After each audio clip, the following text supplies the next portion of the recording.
ونصلي على رسوله الكريم أما بعد فأعوذ بالله من الشيطان الرجيم بسم الله الرحمن الرحيم وذكر فإن الذكرى تنفع المؤمنين رب اشرح لي صدري ويسر لي أمري واحلل عقدة من لساني يفقهوا قولي۔ تمام قسم کی تعریف اللہ تعالیٰ کے لیے ہے۔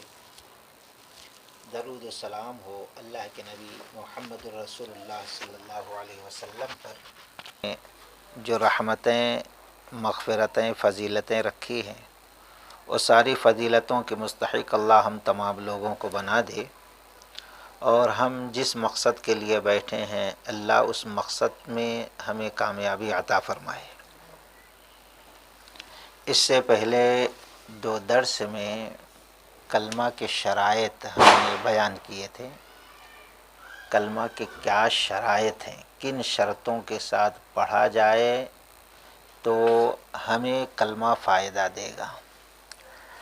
آج کے درس میں میں یہ رکھوں گا کہ اسلام ایک قلعہ ہے۔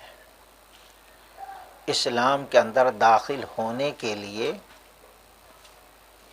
ایک دروازہ ہے صرف، لیکن اسلام کے قلعے سے باہر ہونے کے لیے کئی ایک دروازے ہیں، اور وہ کون سے دروازے ہیں کہ اگر بندہ اس میں داخل ہو تو قلعے کے باہر ہو جائے گا، کیونکہ دین اتنا آسان بھی نہیں ہے، اتنا آزاد بھی نہیں ہے جتنا کہ ہم لوگوں نے سمجھ لیا ہے۔ تو ہم اختصار کے ساتھ اس کو تقریباً علماء نے نقل کیا ہے، اور خاص کر کے شیخ ابن باز رحمۃ اللہ علیہ نے اس پر کتاب ہی لکھی ہے، نواقض اسلام، کہ اسلام کو توڑنے والی چیزیں۔ ان میں سے پہلی چیز جس کے وجہ سے انسان اسلام کے قلعے کے باہر ہو جاتا ہے، یعنی دائرہ اسلام سے خارج ہو جاتا ہے، سب سے پہلی چیز وہ ہے شرک۔ شرک کہتے کس کو ہے؟ موٹے الفاظ میں دیکھیے، ہم جب قرآن دیکھتے ہیں تو قرآن کے اندر دو جگہ عبادت کا تذکرہ ہے۔ ایک تو اللہ تبارک و تعالی نے فرمایا لا تسجدوا للشمس ولا للقمر واسجدوا للہ الذی خلقہن ان کنتم ایاہ تعبدون۔ تم نہ سجدہ کرو سورج کو اور نہ چاند کو، بلکہ تمہیں عبادت کرنا چاہتے ہو تو ان ساری چیزوں کو پیدا کرنے والے معبود کی عبادت کرو۔ تو گویا یہاں عبادت کا معنی ہے پوجا پاٹ، نذر و نیاز، طواف۔ عبادت چار قسم کی ہوتی ہے۔ عبادت جسمانی، جسم کی عبادت۔ جسم کی عبادت کیا ہے؟ ہم کعبۃ اللہ کا طواف کر رہے ہیں، یہ جسم کی عبادت ہے۔ قیام کیے، تعظیماً رب کے سامنے ٹھہر گئے، یہ جسم کی عبادت ہے۔ رکوع کیے، یہ جسم کی عبادت ہے۔ سجدہ کیے، یہ جسم کی عبادت ہے۔ جب یہ سب عبادت ہے تو آپ خود فیصلہ کریں، کیا یہ طریقہ کسی اور کے لیے ہم اختیار کر سکتے ہیں کیا؟ اگر کعبۃ اللہ کو چھوڑ کر کسی اور جگہ کا ہم طواف کر رہے ہیں تو گویا اللہ کی عبادت میں ہم نے شریک کر لیا۔ اللہ تعالیٰ کے لیے قوموا للہ کا با ادب ٹھہر جاؤ۔ اب اللہ تعالیٰ کے سامنے جیسے ٹھہرنے کا حکم ہے، اب اگر کسی اور کے سامنے ہم ٹھہر رہے ہیں تو یہ اللہ کے ساتھ شرک ہو جائے گا۔ رکوع صرف اللہ کے لیے ہے، اب اگر ہم رب کے سوا کسی اور کے سامنے رکوع کرتے ہیں یا سجدہ رب کے لیے ہے کسی اور کے لیے کرتے ہیں تو یہ سب شرک ہے۔ اس کو کہتے ہیں شرک جسمانی، یعنی جسم کی عبادت صرف اللہ کے لیے ہے لیکن یہ کسی اور کے لیے اختیار کیا تو شرک ہو گیا۔ نمبر 2، عبادت مالی، مال کی عبادت، جیسے قرآن نے فرمایا ان صلاتی و نسکی، اللہ میری نماز بھی اور میری قربانی کرنے کے لیے پیسہ خرچ کرنا پڑتا ہے، تو قرآن یہ کہتا ہے کہو ان صلاتی و نسکی، اللہ میری نماز بھی میری قربانی بھی میرا جینا میرا مرنا صرف اور صرف تیرے لیے ہے، کسی اور کے لیے نہیں۔ اب قربانی کسی اور بزرگ کے لیے کریں، جیسے آج کل 11ویں یہ وہ مٹی دھول کب کہاں کہاں درگاہوں پہ یہاں وہاں کیا جاتا ہے، یہ مالی عبادت میں شرک ہے۔ صدقہ خیرات صرف رب کے لیے،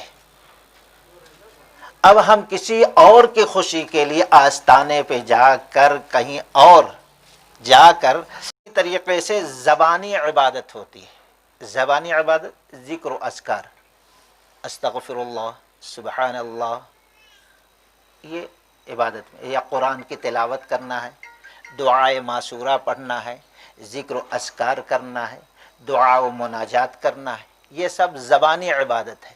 اب ہم یا اللہ یا رحمان کہیں ٹھیک ہے، لیکن اب کوئی کہے یا خواجہ یا دیوی یا فلاں یا فلاں، تو گویا زبانی عبادت اللہ کے لیے تھی، اب اللہ کے ساتھ دوسرے کو شریک کر لیا، یہ بھی شرک ہے۔ اسی طریقے سے قلبی عبادت ہے، دل کی عبادت ہے۔ دل کی عبادت کیا ہے؟ اللہ کے ساتھ امید لگانا، اور دل کی عبادت کیا ہے؟ اللہ تعالی سے جیسا ڈرا جاتا ہے کسی اور سوائے سے نہ خوف کھایا جائے۔ محبت عبادت ہے سب سے بڑی، جیسے اللہ سے محبت کی جاتی ہے کسی اور سے محبت نہ ہو۔ قرآن نے خود کہا وَلَمْ يَخْشَ إِلَّا اللَّهِ، اللہ تعالیٰ کے علاوہ کسی اور سے خوف نہ کھاؤ۔ خوف، امید، محبت، توکل، یہ سب کے سب قلبی عبادت ہے۔ اور یہ چیزیں کرنا، اب اللہ تعالیٰ کو ہم چھوڑ کر امید فلاں بابا کے پاس جائیں تو ہم کو، فلاں دیوی کے پاس جائیں تو یہ فلاں ایسا، تو یہ قلبی عبادت میں شرک ہوگا۔ تو یہ 4 قسم کی جو عبادت ہم نے اختصار کے ساتھ، اس میں کسی اور کو اگر ہم شامل کر لیتے ہیں تو وہ شرک ہو جاتا ہے، اور جو شرک کر دیتا ہے وہ دائرہ اسلام سے خارج ہو جاتا ہے۔ قرآن اِنَّهُ مَن يُشْرِكْ بِاللَّهِ فَقَدْ حَرَّمَ اللَّهُ عَلَيْهِ الْجَنَّةَ، جس شخص نے شرک کیا فقد حرم اللہ، اللہ نے اس پر جنت کو حرام قرار دیا۔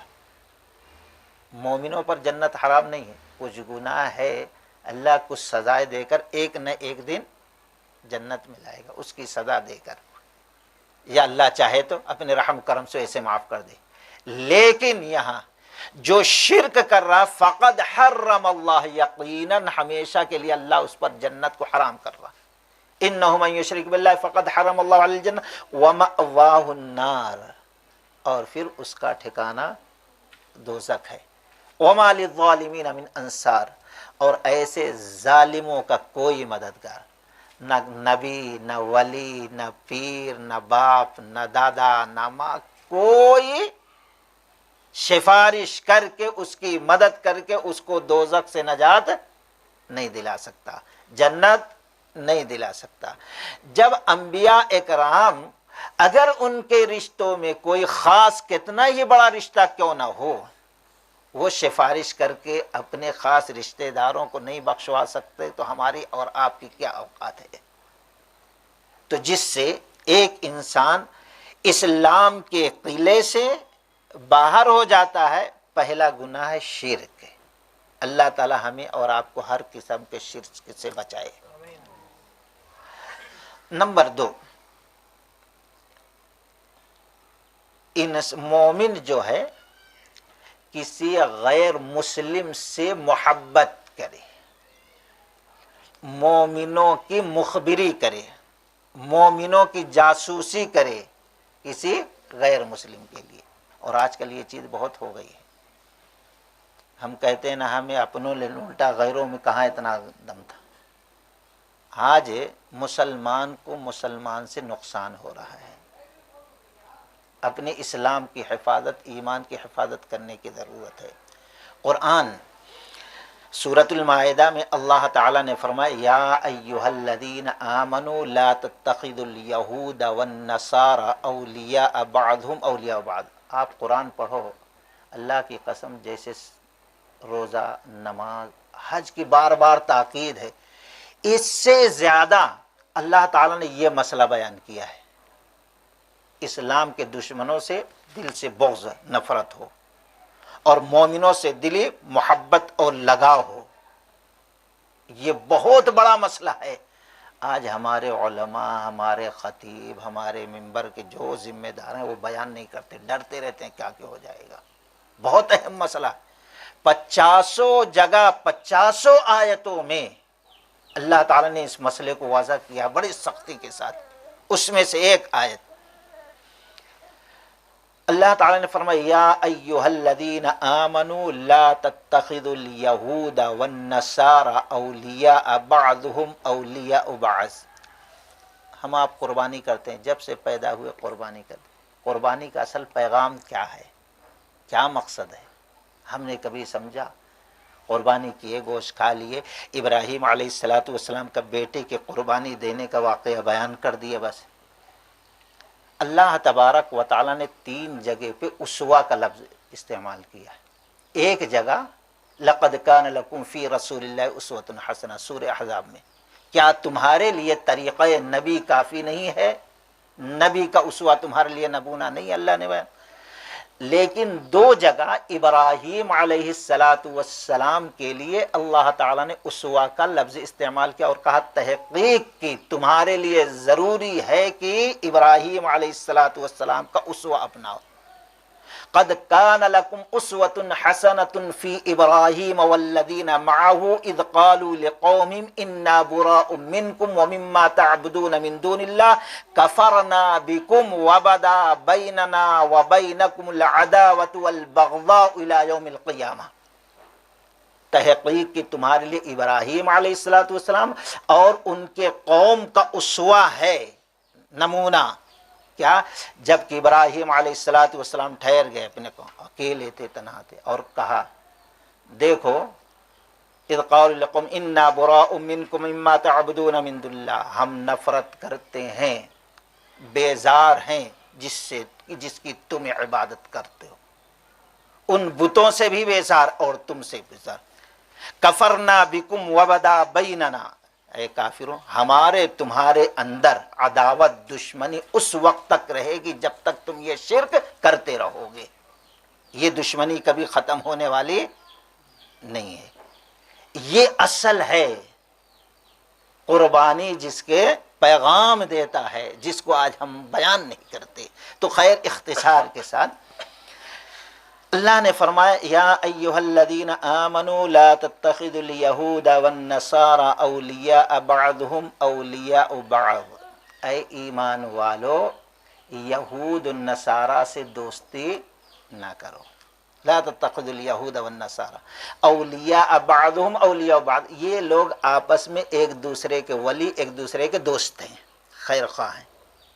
اولیاء بعضهم اولیاء بعض ومن يتولهم منکم فانه منهم، جو شخص تم میں سے، ومن يتولهم منکم فانه منهم، ان سے دوستی کرے گا، دلی طور پر ان کے نزدیک ہوگا، ان کے لیے اپنے دل میں محبت پیدا کرے گا، فانه منهم، وہ بھی اسی میں سے ہو جائے گا، یعنی مشرک، یہودی، نصرانی ہو جائے گا۔ یہ اللہ کی بات ہے، کسی مولوی کی بات نہیں ہے جس میں تھوڑا بھی شک و شبہ کی گنجائش ہو۔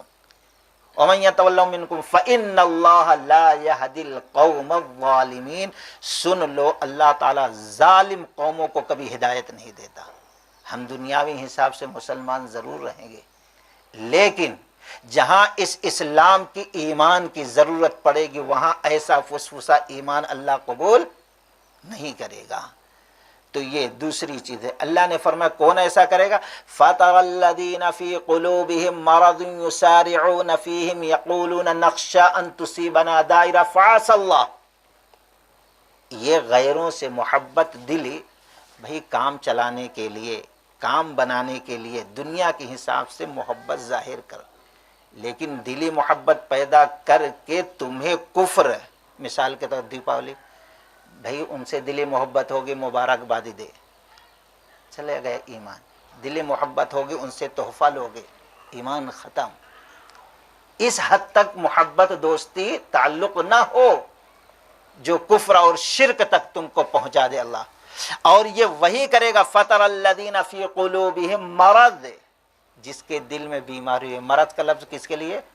پکے سچے منافقوں کے لیے. وہ منافق جو نبی کے ہاتھ پر اسلام قبول کیے تھے، ظاہر میں نماز روزہ سب کرتے تھے، لیکن دل میں ایمان کی محبت نہیں تھی، ایمان والوں کی محبت نہیں تھی. اللہ تعالیٰ نے فرمایا یہ لوگ ان المنافقین فی الدرک الاسفل من النار، کفار کے لیے جو دوزخ ہے اس سے نچلے درجے میں، سب سے نچلے درجے میں یہ منافق ہوں گے. کیوں؟ ان کے دل میں بیماری تھی، صحیح ہوتا کہ نہیں ہوتا، یہ غلط یہ صحیح، اسی میں پڑے رہے، اسی میں پڑے رہے. اللہ کفار سے بدتر قرار دیا ان کو. تو ہمارے لیے بھی اللہ کہہ رہا جن کے دلوں میں بیماری ہوگی ان لوگوں کی طرف بھاگتے ہوئے جائے گا. کن کے؟ یہ کفار، مشرکین، یہود، نصارہ، ان سے محبت کرے گا، ان کے تہواروں میں شامل ہوگا اور ان سے تعلقات بنائے گا. جن کے دلوں میں بیماری، اور دوڑتے ہوئے جائے گا. پکا مومن بچنے کی کوشش کرے گا. تو دوسری چیز جو ہم کو اسلام کے قلعے سے باہر کر دے گی یہ ہے کہ مومنوں کے مقابلے میں کافروں سے مل کر مومن کی مخبری جاسوسی کی جائے، اس کو کمزور کرنے کی کوشش کی جائے. آج اکثر جاہل مسلمان ایسا کر رہا ہے، تھوڑی تھوڑی دشمن. یہ دوسری چیز ہے. اللہ ہم لوگوں کو محفوظ رکھے اس سے. نمبر 3، بڑا سخت مسئلہ ہے لیکن ایمان بھی اتنا آزاد نہیں ہے جتنا آج مسلمانوں نے سمجھ لیا ہے. نمبر 3، اپنے اور اپنے رب کے درمیان کسی کو وسیلہ بنا لینا، کسی کو واسطہ بنانا. اب واسطہ بنا کے پھر اللہ تعالیٰ کو پکارنا، اللہ سے مانگنا، اپنی ضرورت اور حاجت کی چیزیں اللہ تک پہنچوانا. یہ تیسری چیز ہے جو اسلام کے دائرے سے، اسلام کے قلعے سے ایک ایمان والے کو باہر کر دیتی ہے. کس طریقے سے؟ دعا ہے، سمجھ لیے. دعا سب سے بڑی عبادت ہے. پوری عبادت میں سب سے بڑی عبادت دعا ہے. پوری نماز دعا ہی سے شروع ہوتی ہے. الدعاء مخ العبادت، دعا جو ہے عبادت کا مغز ہے، عبادت کی روح ہے. اس لیے ہر عبادت میں آپ دیکھیں گے دعا ضروری ہے. سورہ مومن اللہ تعالی نے فرمایا وقال ربکم ادعونی استجب لکم، تم پکارو مانگو اللہ سے جو تمہارا رب ہے. وقال ربکم ادعونی استجب لکم، تمہارا رب قبول کرے گا. ان الذین یستکبرون عن عبادتی، جو لوگ اللہ کی عبادت سے تکبر کرتے ہیں، سیدخلون، بہت جلد اللہ تعالیٰ نار جہنم داخلین، دوزخ کے اندر داخل کر دے گا. تو یہاں دعا کو اللہ نے عبادت کہا، اور اس عبادت سے جو منہ موڑے گا وہ شخص جو ہے ان قریب یعنی مرنے کے بعد دوزخ کے اندر داخل کر دیا جائے گا. اب جب دعا عبادت ہوئی تو ظاہر بات ہے عبادت رب کے لیے ہے. اب کسی اور کو شامل کر لینا، اللہ کے ساتھ دوسرے کو شامل کرنا. وَإِذَا سَأَلَكَ عِبَادِي عَنِّي فَإِنِّي قَرِيبٌ أُجِيبُ دَعْوَةَ الدَّاعِ إِذَا دَعَانِي فَلْيَسْتَجِيبُوا لِي وَلْيُؤْمِنُوا بِي لَعَلَّهُمْ يَرْشُدُونَ. اے نبی آپ سے سوال کرتے ہیں وَإِذَا سَأَلَكَ عِبَادِي عَنِّي فَإِنِّي قَرِيبٌ، آپ سے سوال اللہ کہہ رہا ہے، آپ سے سوال میرے بندے پوچھتے ہیں، عبادی انی فانی قریب، کہ میرا رب مجھ سے نزدیک ہے کہ دور ہے، زور سے پکارا جائے کہ ہلو پکارا جائے، واسطے سے پکارا جائے بلا واسطے کے پکارا جائے، تو آپ کہہ دیے میں قریب ہوں شہرک سے زیادہ۔ یہ شہرک ہے جس کو کاٹنے سے انسان مر جاتا ہے، یہ رگ جتنے ہم سے قریب ہے اس سے کہیں زیادہ قریب اللہ ہے۔ آج مثال دی جاتی ہے بیچ میں ایک واسطہ رکھنے اپنے اور اپنے رب کے درمیان، کیا ہے؟ ہو بھائی اب سمندر ہے، ندی ہے نا، پار کرنا ہے تو کشتی کے وسیلہ لیتے ہیں، اس پہ چڑھ کے اس طرف جاتے ہیں۔ اسی طریقے سے چھت پہ چڑھنا ہے نا، بلا سیڑھی کا وسیلہ لے کر ہم چھت پہ چڑھتے ہیں۔ باوڑی ہے، پانی نکالنا ہے تو یوں تو نہیں نکال لیتے، باوڑی میں رسی اور بکیٹ باندھتے ہیں، پھر کہتے ہیں اسی طریقے سے ہم بادشاہ تک پہنچنا چاہتے ہیں تو وزیر کا وسیلہ لیتے ہیں۔ جب یہ مثالیں دی جاتی ہیں، اللہ کیا کہتا ہے؟ فلا تضربوا للہ الامثال، یہ گھسی پٹی مثالیں اللہ پر فٹ نہیں ہوتی، گھسی پٹی مثالیں لیس کمثلہ شیء، کیونکہ اللہ کے ذات کے مثل کوئی شے نہیں، جب کوئی شے ہے ہی نہیں اللہ کے جیسے تو پھر اللہ کی مثال کیسے دیں گے؟ ایک چیز اور ہم آپ سے پوچھتے ہیں، ذہن صاف کر کے سوچئے کہ کبھی ہم لوگ دیکھتے ہیں کہیں دھوپ کالے میں نالا بھر کے جاتا رہتا ہے پانی، موسیٰ ندی دیکھ لو پانی آیا تھا جب تو کشتی کی ضرورت تھی، لیکن اب سوکھ گیا، پانی ختم ہو گیا، کیا اب بھی پانی وہاں کشتی چلائیں گے؟ پیدل جا کے ایک مرتبہ جمپ کرو ادھر پہنچ جائیں۔ اب اگر کشتی لے گئے تو لوگ حوالہ سمجھیں گے اور مذاق اڑائیں گے، ہے کہ نہیں؟ اسی طریقے سے یہ چھت ہے، اب سیڑھی کی ضرورت ہے، لیکن چھت اگر گر جائے ایک پیر اٹھا کے رکھ دیں، کیا جب بھی چھت پہ چڑھنے کے لیے آپ سیڑھی لگائیں گے؟ نہیں۔ آپ گاؤں میں دیکھیں گے بارش وغیرہ کا موسم رہتا ہے، باوڑی میں ایک دم پانی اوپر آ جاتا ہے، ایک دم اوپر آ جاتا ہے، یہاں تک کہ آپ ہاتھ میں لوٹا بکٹ لے کے یوں ڈالے پانی نکال سکتے۔ کیا جب بھی رسی بڑی لے کے جائیں گے رسی لگائیں گے؟ نہیں۔ بادشاہ سے ملنا چاہتے، کونسلر سے ملنا چاہتے، کبھی کبھی وہ آپ کے قریب آ جاتا ہے، تو کیا جب بھی کسی کو وسیلہ بنائیں گے؟ نہیں بنائیں۔ تو اللہ تعالیٰ کہہ رہا فَإِنِّي قریب، میں تم سے قریب ہوں، شہرک سے زیادہ قریب، وَنَحْنُ أَقْرَبُ إِلَيْهِ مِنْ حَبْلِ الْوَرِيدِ، تمہارے شہرک سے زیادہ قریب۔ جب اللہ اتنا آ گیا قریب تو اب بیچ میں کسی کو وسیلہ واسطہ بنانے کے کیا معاملہ رہ جاتا ہے؟ اور پھر ہم گنہگار۔ اللہ تعالیٰ نیک لوگوں سے نہیں کہہ رہا ہے، بزرگوں سے ولیوں سے نہیں کہہ رہا ہے، کس سے کہہ رہا ہے؟ قُلْ يَا عِبَادِيَ الَّذِينَ أَسْرَفُوا عَلَىٰ أَنفُسِهِمْ لَا تَقْنَطُوا مِن رَحْمَتِ اللَّهِ إِنَّ اللَّهَ يَغْفِرُ الذُّنُوبَ جَمِيعًا، اے میرے بندو میری رحمت سے نہ امید نہ ہو، بلکہ اگر تم نے گناہ کر کر کے ایک ایک کر کے زمین اور آسمان کے حصے کو پورا کر دیا، بھر دیا ہے، لیکن تم نے میرے ساتھ شرک نہیں کیا، معافی مانگو میں تمہارے گناہ بخش دوں گا۔ لا تقنطوا من رحمت اللہ، اللہ کی رحمت سے نا امید نہ ہو۔ اب میں آپ سے پوچھتا ہوں، ایک انسان کے 4 بچے رہتے ہیں، 3 بڑے نیک بڑے صالح رہتے ہیں، بڑے اچھے رہتے، فرما بردار رہتے ماں باپ کے، لیکن ایک بڑا ہی شرابی، برا، کمینہ، جھگڑالو، ماں باپ ڈانٹتے رہتے ہیں، لوگوں کے سامنے روتے، ناک میں دم کر دیا انہیں، ہے نا، رہتا ہے، کبھی کبھی ہوتا ہے ایسا۔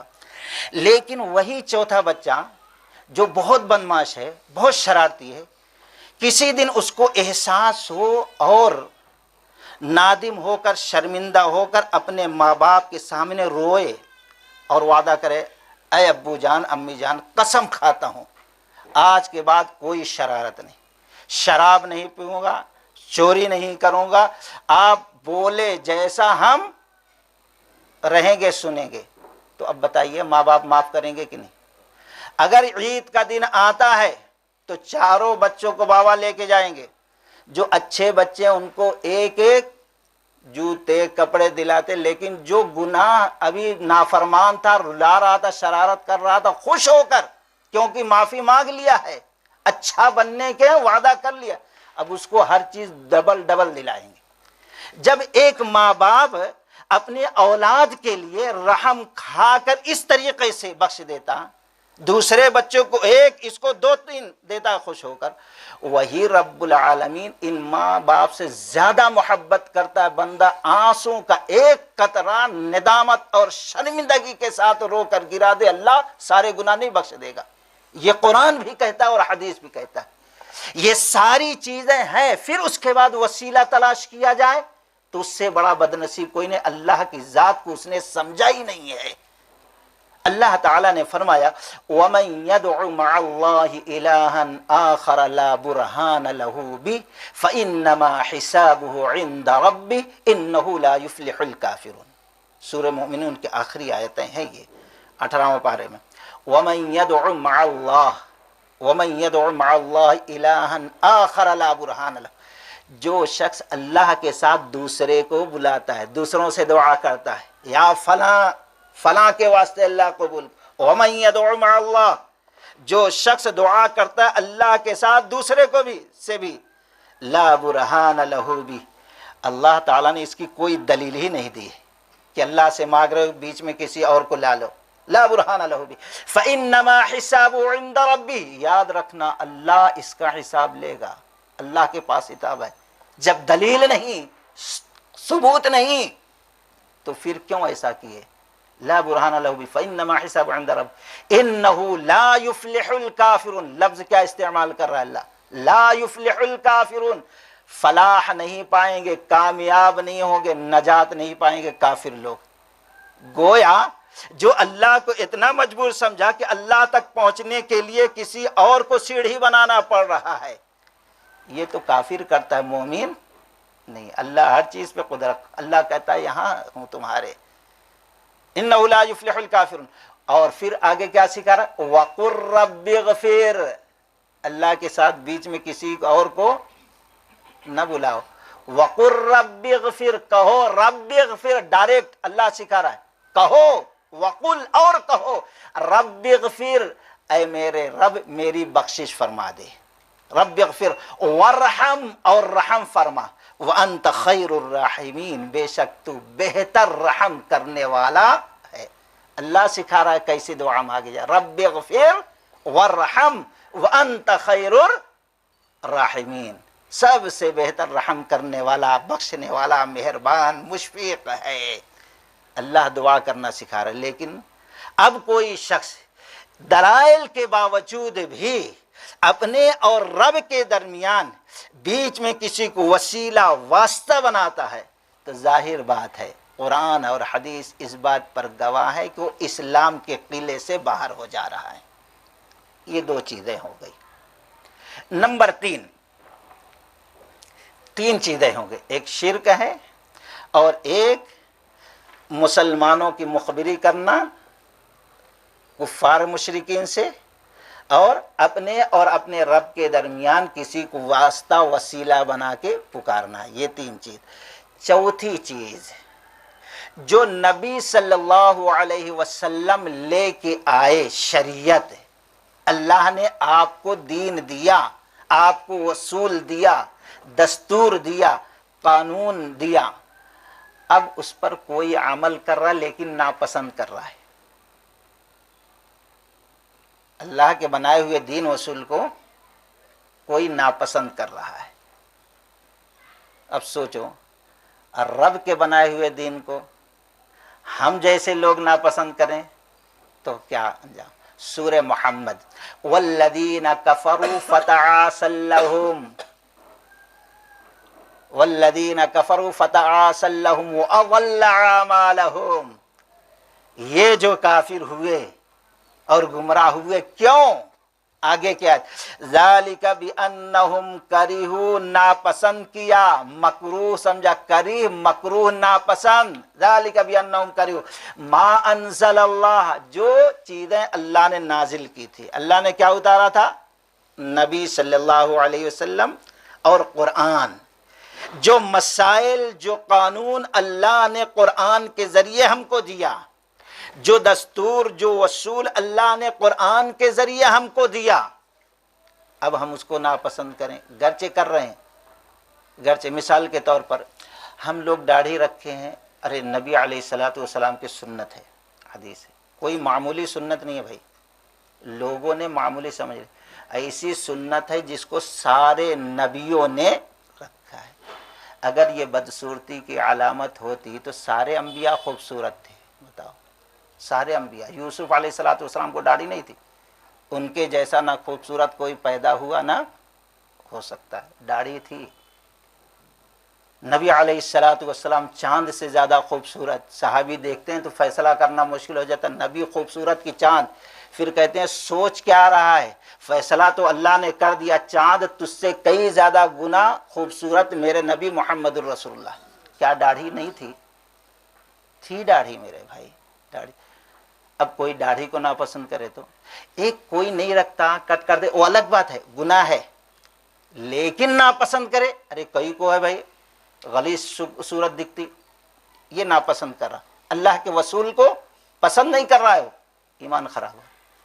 ایک عورت گناہ کر رہی، پردہ نہیں کرتی، لیکن پردہ کرنے کا حکم ہے قرآن اور حدیث میں، اب اس کو ناپسند کر رہی، اچھا نہیں سا، ارے کئی غلیظ قانون ہے، نہیں کرنا چاہتے، ایسا رسول نہیں رہنا تھا، تو گرچہ وہ پردہ کرے لیکن قانون کو ناپسند کر رہے تو اللہ کی قسم وہ اسلام کے قلعے سے باہر ہو جا رہی۔ دین اتنا آتا نہیں، میں نہیں کر رہا ہوں، قرآن سورہ محمد، توفیق ہو تو آپ لوگ دیکھ لیجئے، ذالک بانہم کرہوا ما انزل اللہ، جو چیز اللہ تعالی نے نازل کیا، یہ جو کافر ہوئے، جو گمراہ ہوئے، اس لیے ہوئے کہ جو اللہ نے دستور بنایا تھا اس کو ناپسند کیے لوگ۔ ذالک بانہم کرہوا ما انزل اللہ فاحبط اعمالہم، تو ابھی تک جتنی نیکیاں کیے تھے، اجر کا عمل کیے تھے، ثواب کا عمل کیے تھے، اللہ تعالیٰ اتنا غضبناک ہوا، کیوں؟ اللہ کے بنائے ہوئے قانون کو یہ اچھی نظر سے دیکھا نہیں، ناپسند کیا، مکروہ سمجھا، اللہ غضبناک ہو کر فاحبط اعمالہم، اس کی زندگی بھر کی نیکیاں برباد کر دیا، ایک بھی نیکی اس کے حق میں باقی نہیں رہتی۔ یہی وجہ ہے سورہ لیل کی تفسیر آپ دیکھیے بخاری شریف کی، کہ اللہ کے نبی صلی اللہ علیہ وسلم نے فرمایا کہ ایک انسان دوزخیوں جیسا عمل کرتا رہتا ہے، ایک بالش باقی رہتے، یعنی اب انتقال کرے گا جنت میں داخل ہو جائے گا، لیکن کچھ عمل ایسا کر جاتا، کچھ ایسی بات اللہ و رسول کے موافق بول جاتا، اللہ کو وہ ادا بہت پسند آتی، جنتی قرار دیتا۔ اسی طریقے سے آپ صلی اللہ علیہ وسلم نے فرمایا ایک انسان زندگی بھر نیکیاں عمل صالح کرتا رہتا، اب اتنا باقی ایک بالش کہ اب جنت میں چلے جائے گا، پوری زندگی عمل کرتے ہوئے موت تک پہنچا، لیکن کچھ ایسا جملہ بول دیتا ہے کہ بس اللہ تعالیٰ غضبناک ہو جاتا، اللہ کو برا لگ جاتا ہے۔ یہی وجہ ہے آپ نے فرمایا من کان یؤمن باللہ والیوم الآخر فلیقل خیرا او لیصمت، تم میں سے جو شخص بھی اللہ پر ایمان رکھتا ہے کہ اللہ کی ذات ہے، اللہ سے ملاقات ہوگی، اللہ حساب کتاب لے گا، اور آخرت پر یقین ایک دن دنیا ختم، میدان محشر قائم ہوگا، جو بھی، تو اس کو چاہے فلیقل خیرا، کہے تو اچھی بات کہے، سوچ سمجھ کے بولے کیا بول رہا ہے کیا نہیں، او لیصمت، اگر اچھی بات نہیں بول سکتا تو اپنی زبان کو خاموش رکھے۔ کیوں؟ آپ نے فرمایا ایسا لفظ زندگی بھر نیکیاں کرتے آ رہا ہے، اسلام پر چل دے، جانے انجانے میں ایک لفظ اس کی زبان سے ایسا نکل جاتا، اللہ غضبناک ہو جاتا، اللہ غصے میں آ جاتا، وہ غصے میں آ جاتا، اس کی پوری نیکیاں اس کے منہ پر مار دی جاتی، اس کا ٹھکانہ دوزخ بنا دیا جاتا ہے۔ تو نمبر 4 جو چیز کرنے کی وجہ سے ایک اسلام ایمان والا اسلام کے قلعے سے باہر پھینک دیا جاتا ہے، وہ یہ ہے کہ اللہ تعالیٰ کے نازل کی ہوئی چیزوں کو ناپسند، مکروہ سمجھنا، اچھا نہ سمجھنا۔ باقی اور 5-6 چیزیں انشاءاللہ آئندہ سنڈے کو اس کی تفصیل آئے گی۔ ہم اللہ سے دعا کرتے ہیں ایسے سارے مکروہ اور گندے اور خطرناک اعمال سے ہمارے اور آپ کی اللہ حفاظت فرمائے، قرآن و سنت کے موافق زندگی گزارنے کی توفیق رفیق عطا فرمائے۔ بارک اللہ لنا ولکم فی القرآن المجید ونفعنا وإیاکم بالآیات والذکر الحکیم، وآخر دعوانا ان الحمد للہ رب العالمین۔ السلام علیکم ورحمۃ اللہ وبرکاتہ۔